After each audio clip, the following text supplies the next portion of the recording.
PET fľaše rôznej veľkosti a objemu naplníme vodou, poriadne uzavrieme a priložíme ku knihe alebo nejakému textu a pozorujeme, čo sa deje.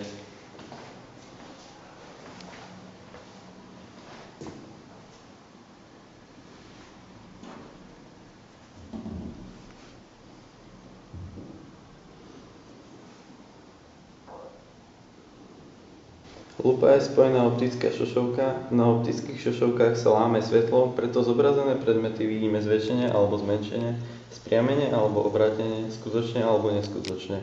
Ako lupa môže fungovať každá spojka, musí byť ale dodržaná podmienka umiestnenia telesa bližšie k spojke, než je ohnisko spojky.